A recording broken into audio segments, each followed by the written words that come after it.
234년 전 우리 선조들이 만든 지도 한 장이 내 평생의 신념을 완전히 뒤집어 놓았습니다. 30년간 일본의 편에 서서 독도 영유권과 동해 표기 문제를 주장해온 제가 결국 한국이 옳았다는 것을 인정할 수밖에 없었습니다. 더 큰 충격은 그 증거가 다름 아닌 우리 영국의 고지도 속에 숨어 있었다는 사실입니다. 영국 왕립지리학회 회장으로서 국제학계의 파문을 일으킨 제 이야기를 들려드리려고 합니다. 이 사연 이제 시작합니다. 저는 영국 왕립지리학회 회장 제임스 윈체스터입니다. 1956년 런던의 귀족가에서 태어나 캠브리지와 옥스포드에서 공부했고 지난 30년간 동아시아 해역의 지명 연구에 평생을 바쳐왔습니다. 특히 일본의 표기의 정당성을 주장하는 논문들을 발표하며 국제학계에서 상당한 영향력을 행사해왔죠. 처음 한국 대표단을 만난 것은 2009년 국제수로기구 IHO 회의에서였습니다. 당시 그들은 동해 표기를 강력히 주장했지만 저는 그것이 너무나 감정적이고 비과학적으로 보였습니다. 실제로 제가 그동안 연구해온 대부분의 서양 고지도들은 19세기 이후 이 해역을 일본해로 표기하고 있었으니까요. 더구나 일본 측이 제시한 자료들은 매우 설득력 있어 보였습니다. 도쿄대학에서 1년간 연구하면서 본 에도 시대의 지도들, 메이지 시대의 공식 문서들 모두가 일본의 주장을 뒷받침하는 것 같았습니다. 저는 한국의 주장이 단순히 민족 감정에 기초한 것이라고 확신했고 여러 국제 학술대회에서 이를 공개적으로 비판해왔습니다. 특히 2020년 BBC 다큐멘터리 세계의 바다 그 이름의 역사에서 저는 한국의 주장을 정면으로 반박했습니다. 역사적, 사실에 기반하지 않은 감정적 주장은 학문의 발전을 저해할 뿐이라고 말했죠. 이 다큐멘터리는 영국 학술원상을 수상했고 저는 더욱 자신감을 얻었습니다. 하지만 2024년 초 제 인생의 가장 큰 전환점이 찾아왔습니다. 우연히 대형 박물관 고문서실에서 발견한 한 장의 지도. 1794년 로버트 로리와 제임스 휘틀이 제작한 신세계 지도첩이었습니다. 처음에는 그저 평범한 옛 지도라고 생각했습니다. 그런데 동해 부분을 자세히 들여다보는 순간 저는 충격에 휩싸였습니다. 거기에는 분명히 코리안시라고 적혀 있었기 때문입니다. 더욱 놀라운 것은 이 지도가 프랑스의 저명한 지리학자 당빌의 지도를 기반으로 제작되었다는 사실이었습니다. 당빌의 원본 지도에는 해역 명칭이 없었는데 우리 영국의 지도 제작자들이 이를 한국해로 표기했다는 것은 당시 서양에서 이 해역을 어떻게 인식하고 있었는지 보여주는 결정적인 증거였습니다. 이 발견은 저를 더 깊은 연구로 이끌었고 충격적인 사실들이 하나둘씩 밝혀지기 시작했습니다. 그리고 마침내 저는 30년간 제가 굳게 믿어온 모든 것들이 잘못되었다는 것을 인정할 수밖에 없었습니다. 지금부터 제가 들려드릴 이야기는 한 학자가 자신의 평생 신념을 뒤엎고 진실을 마주하게 된 여정입니다. 2024년 3월 런던 왕립지리학회 본관에서 열린 세계해양지명의 역사 국제학술대회는 평소와는 다른 긴장감이 감돌았습니다. 일본 측에서 새로운 역사적 증거들을 공개하겠다고 예고했기 때문입니다. 저는 학회장으로서 첫 기조 연설을 준비하고 있었습니다. 일본 측 대표단은 도쿄대학교 사카모토 교수를 필두로 한 쟁쟁한 학자들로 구성되어 있었습니다. 그들은 1905년 시마네현 고시를 통해 독도를 일본 영토로 편입했다는 주장과 함께 17세기부터 19세기까지 제작된 서양 고지도들에서 동해가 일본해로 표기된 사례들을 대거 제시했습니다. 특히 인상적이었던 것은 사카모토 교수가 공개한 새로운 자료였습니다. 1870년대 메이지 정부가 서구 각국에 보낸 외교문서에는 독도를 일본 영토로 표기한 지도가 첨부되어 있었고 당시 어떤 서구 국가도 이에 대해 이의를 제기하지 않았다는 것이었죠. 저는 일본 측의 발표에 크게 공감했습니다. 제가 연구해온 자료들도 대부분 이를 뒷받침했기 때문입니다.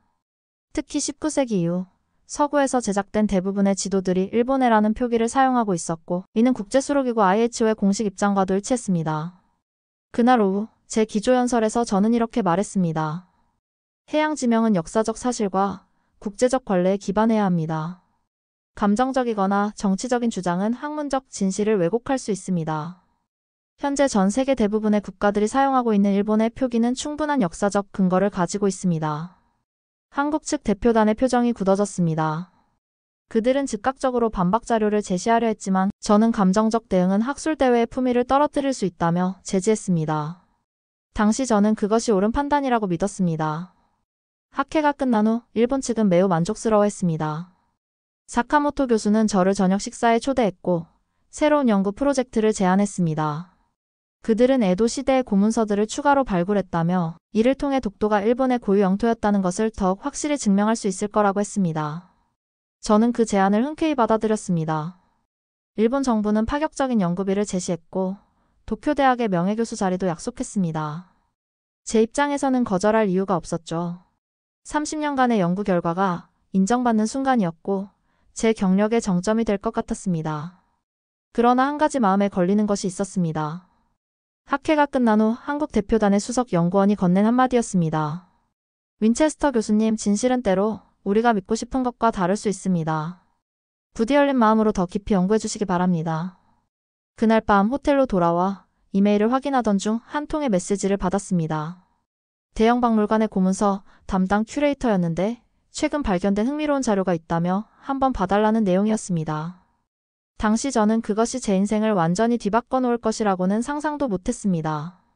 교수님, 1794년에 제작된 신세계 지도첩을 확인해 보셨나요? 이상한 점을 발견했습니다.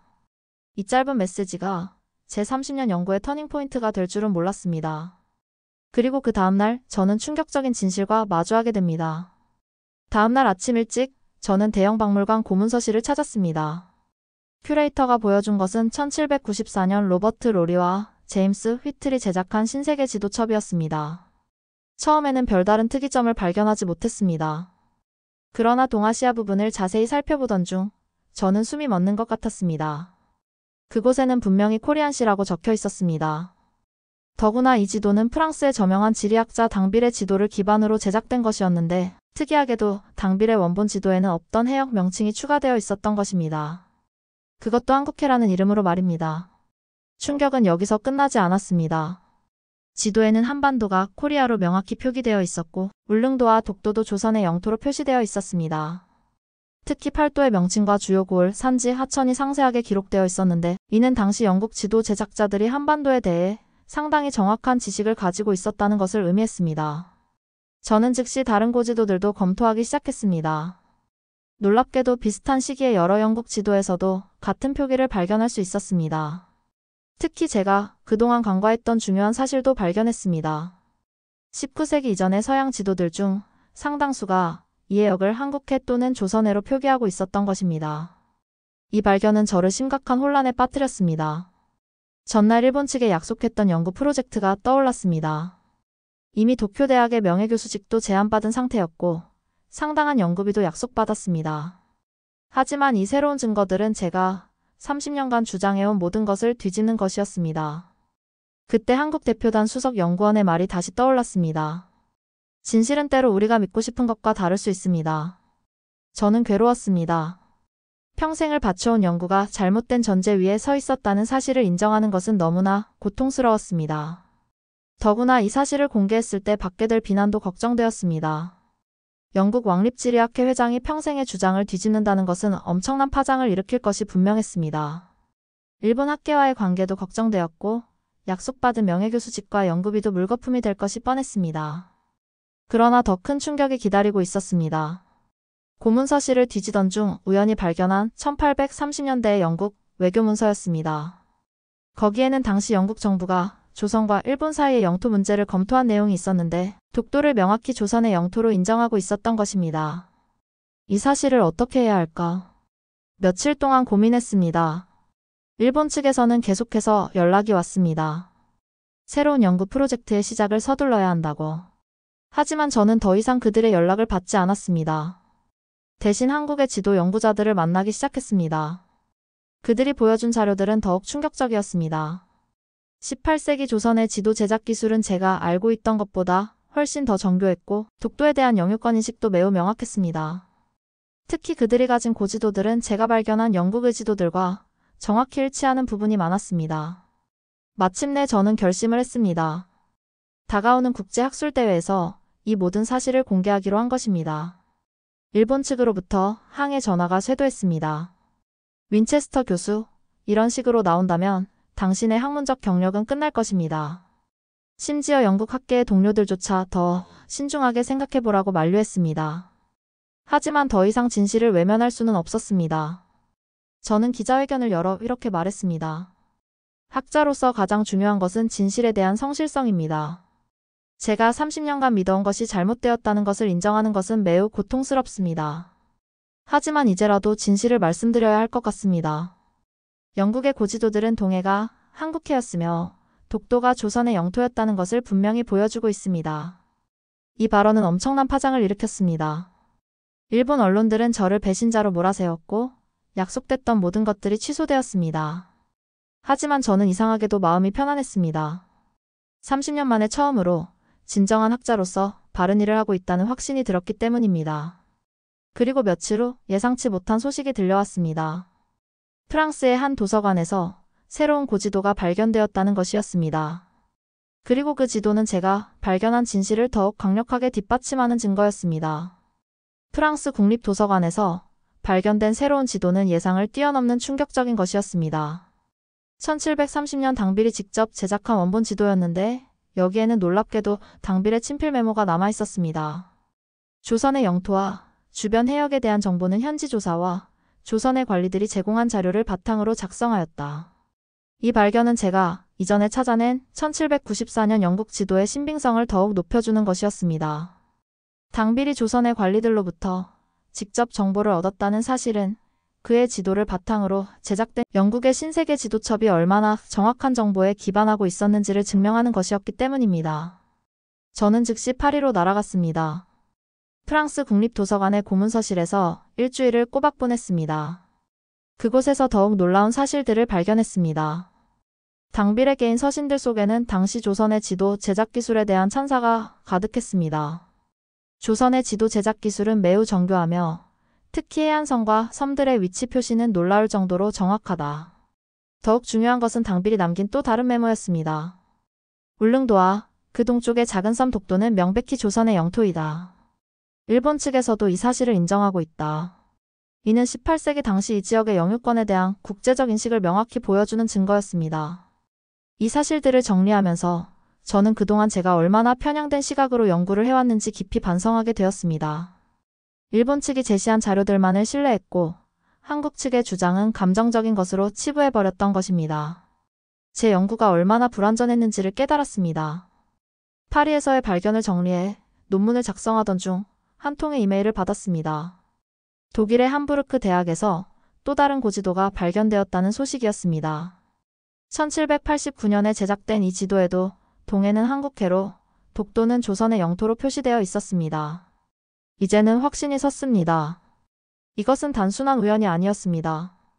18세기 후반 서양의 지도 제작자들은 이 해역과 독도의 귀속에 대해 매우 명확한 인식을 가지고 있었던 것입니다. 그들은 한국해라는 명칭을 사용했고 독도를 조선의 영토로 인정했습니다. 제 마음속에서 마지막 남은 망설임도 사라졌습니다. 저는 즉시 새로운 연구 결과를 정리하여 세계적인 학술지에 투고했습니다. 18세기 서양 고지도에 나타난 동해와 독도의 귀속관계 연구라는 제목의 이 논문은 폭발적인 반응을 불러일으켰습니다. 일본 측의 반발은 예상했던 것보다 더 거셌습니다. 도쿄대학은 저의 명예교수 임명을 공식적으로 취소했고 일본 언론들은 저를 학문적 배신자로 몰아세웠습니다. 심지어 일부 영국 동료들조차 저를 비난했습니다. 오랜 연구 결과를 뒤엎는 것은 무책임하다는 것이었습니다. 하지만 진실의 힘은 강했습니다. 프랑스와 독일의 학자들이 제 연구 결과를 지지하고 나섰고 더 많은 증거들이 발견되기 시작했습니다. 특히 유럽의 여러 도서관에서 비슷한 시기의 지도들이 속속 발견되면서 제 주장의 신뢰성은 더욱 높아졌습니다. 가장 감동적인 순간은 한 한국 노학자를 만났을 때였습니다. 그분은 40년간 독도 연구에 매진해오신 분이었는데 제 손을 잡고 이렇게 말씀하셨습니다. 진실을 인정하는 데에는 큰 용기가 필요합니다. 교수님의 용기에 깊이 감사드립니다. 이제 저는 매월 한국을 방문하고 있습니다. 한국의 도서관과 박물관들을 돌아다니며 그동안 제가 보지 못했던 수많은 역사적 증거들을 발견하고 있습니다. 특히 조선시대의 지도 제작 기술이 얼마나 뛰어났는지를 직접 확인하면서 그동안의 제 편견이 얼마나 잘못된 것이었는지 다시 한번 깨닫게 됩니다. 최근에는 BBC에서 새로운 다큐멘터리를 제작하자는 제안을 받았습니다. 이번에는 제가 발견한 진실을 세계에 알리는 내용입니다. 과거에 제가 일본의 표기를 옹호했던 그 프로그램의 후속편이 될 것입니다. 이제는 당당하게 말할 수 있습니다. 역사적 사실은 명확하다고. 동해는 한국해였으며 독도는 분명히 조선의 영토였다고 말입니다. 최근에 발견들이 국제학계에 알려지면서 더 놀라운 일들이 연이어 일어나기 시작했습니다. 세계 각국의 도서관과 박물관에서 잊혀졌던 고지도들이 속속 발견된 것입니다. 마치 오랫동안 숨겨져 있던 진실이 한꺼번에 모습을 드러내는 것 같았습니다. 특히 결정적인 전환점이 된 것은 네덜란드 암스테르담 해양박물관에서 발견된 1756년의 해도였습니다. 이 지도는 당시 네덜란드 동인도 회사가 실제 항해에 사용했던 것으로 동해를 조선해로 표기하고 있었습니다. 더욱 중요한 것은 지도의 여백에 쓰여진 항해일지였습니다. 조선의 동쪽 바다를 항해하며 울릉도와 그 동쪽의 작은 섬 독도는 조선 어민들의 어장이다. 이들은 수세기 동안 이 섬들을 활용해왔으며 일본 어민들도 이를 인정하고 있다. 이 기록은 당시 서양 선원들이 이 해역의 영유권을 어떻게 인식하고 있었는지를 명확하게 보여주는 증거였습니다. 저는 이 발견을 계기로 네덜란드, 포르투갈, 스페인의 해양 기록들을 집중적으로 조사하기 시작했습니다. 놀랍게도 16세기부터 18세기까지의 서양 항해 기록들은 거의 대부분 이 해역을 조선의 바다 또는 한국해로 인식하고 있었습니다. 심지어 일부 일본 문헌에서도 이를 인정하는 기록들이 발견되었습니다. 제 연구 결과가 알려지자 세계 각국의 역사학자들과 지리학자들이 관련 연구에 동참하기 시작했습니다. 스위스의 고문서 보관소에서는 1789년에 외교문서가 발견되었는데 여기에는 당시 일본 정부도 독도를 조선의 영토로 인정하고 있었다는 내용이 담겨 있었습니다. 더욱 흥미로운 것은 러시아 상트페테르부르크 도서관에서 발견된 1811년의 지도였습니다. 이 지도는 러시아의 극동 탐사대가 작성한 것인데 독도를 조선의 동쪽 경계로 명확하게 표시하고 있었습니다. 지도에 첨부된 보고서에는 이 섬은 예로부터 조선의 영토로 인정되어 왔으며 이는 주변 국가들도 모두 인정하는 사실이다라고 기록되어 있었습니다. 이러한 연이은 발견들은 국제학계에 큰 반향을 일으켰습니다. 특히 유럽의 주요 대학들은 동해 표기와 독도 문제에 대한 재검토를 시작했습니다. 옥스포드 대학은 특별 연구팀을 구성했고 소르본 대학은 국제학술대회를 개최하기로 했습니다. 이 과정에서 저는 한국의 고지도 연구에 더욱 깊이 빠져들게 되었습니다. 조선시대의 지도 제작 기술은 제가 생각했던 것보다 훨씬 더 정교하고 과학적이었습니다. 특히 김정호의 대동여지도는 당시 세계 최고 수준의 지도였다는 것을 알게 되었습니다. 이는 제가 그동안 한국의 지도 제작 기술을 과소평가해왔다는 것을 다시 한번 깨닫게 해주었습니다. 일본 학계의 반발도 점차 수그러들기 시작했습니다. 특히 젊은 일본 학자들 사이에서는 새로운 역사적 증거들을 객관적으로 받아들이려는 움직임이 일어났습니다. 도쿄대학의 한 젊은 교수는 공개적으로 우리도 이제 역사적 사실을 있는 그대로 받아들여야 할 때라고 선언했습니다. 최근에는 유네스코 세계기록유산 등재를 위한 준비도 시작되었습니다. 18세기 서양 고지도들에 나타난 한국해 표기와 독도 관련 기록들을 세계적인 문화유산으로 등재하자는 제안이 국제학계의 지지를 받고 있는 것입니다. 저는 지난달 서울대학교에서 특별 강연을 했습니다. 강연장을 가득 메운 한국의 학자들과 학생들 앞에서 저는 이렇게 말했습니다. 역사는 결코 숨길 수 없는 진실을 품고 있습니다. 그리고 그 진실은 결국 시간이 흘러 밝혀지게 됩니다. 제가 발견한 것은 그동안 잊혀져 있던 진실의 조각들이었을 뿐입니다. 이제 우리는 이 진실을 함께 세계에 알려야 할 책임이 있습니다. 강연이 끝난 후 한 노학자가 제게 다가와 말씀하셨습니다. 윈체스터 교수님, 당신의 연구는 단순한 학문적 발견을 넘어 역사적 정의를 바로 세우는 일이었습니다. 그 말씀을 들으며 저는 제가 평생 해온 연구가 마침내 옳은 방향을 찾았다는 확신을 갖게 되었습니다. 지금 저는 새로운 책을 준비하고 있습니다. 잊혀진 바다의 이름, 한국해 역사적 진실이라는 제목의 이 책에는 제가 발견한 모든 증거들과 함께 한국의 해양 역사가 상세히 담길 것입니다. 이 책이 출간되면 더 많은 사람들이 역사적 진실을 알게 될 것입니다. 처음에는 학술적 호기심으로 시작된 방문이었지만 지금은 한국의 역사와 문화를 더 깊이 이해하고 싶은 진정한 애정이 생겼습니다. 특히 독도를 직접 방문했을 때의 감동은 평생 잊지 못할 것 같습니다. 그곳에서 마주한 장엄한 자연과 수백 년간 이어져 온 한국인들의 섬에 대한 애착은 제 가슴 깊이 새겨졌습니다. 최근에는 영국 왕립지리학회에서 특별 전시회를 준비하고 있습니다. 잊혀진 진실, 18세기 서양 고지도 속의 한국해와 독도라는 제목의 이 전시회에서는 제가 발견한 모든 고지도들이 공개될 예정입니다. 특히 1794년의 신세계 지도첩은 전시회의 하이라이트가 될 것입니다. BBC 다큐멘터리도 곧 방영됩니다. 역사의 진실을 찾아서 한국해 재발견이라는 제목의 이 프로그램은 제가 진실을 발견하게 된 전과정을 담고 있습니다. 특히 과거 제가 일본 측의 주장을 지지했던 장면들과 새로운 증거들을 발견한 후의 변화를 대비시켜 보여줄 예정입니다. 이제 저는 자신있게 말할 수 있습니다. 역사적 진실은 명확합니다. 동해는 분명히 한국해였고 독도는 조선의 영토였습니다.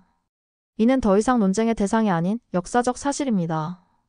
앞으로도 저는 이 진실을 세계에 알리는 일에 제 남은 학자의 삶을 바치고자 합니다. 지금도 세계 곳곳에서 새로운 증거들이 계속 발견되고 있습니다. 이는 마치 역사가 우리에게 진실을 알려주려 한다는 것을 보여주는 것 같습니다. 그동안 잊혀지고 묻혀있던 진실들이 이제는 하나둘씩 그 모습을 드러내고 있는 것입니다. 이런 소중한 사연을 들려드릴 수 있어서 영광입니다. 역사적 진실을 찾아가는 여정은 결코 쉽지 않았지만 그 과정에서 발견한 한국의 역사와 문화의 위대함은 제 인생에서 가장 값진 발견이었습니다. 여러분의 관심과 성원 덕분에 이런 중요한 이야기를 나눌 수 있었습니다. 앞으로도 더 많은 역사적 진실과 감동적인 이야기로 찾아뵙겠습니다. 구독과 좋아요, 그리고 알림 설정은 저희에게 큰 힘이 됩니다. 여러분의 소중한 사연도 기다리고 있으니 언제든 댓글로 공유해 주시기 바랍니다. 특히 이번 영상의 주제와 관련하여 여러분들의 생각과 의견도 듣고 싶습니다. 댓글로 여러분의 소중한 의견을 남겨주세요. 시청해주셔서 감사합니다. 지금까지 감동데스크였습니다.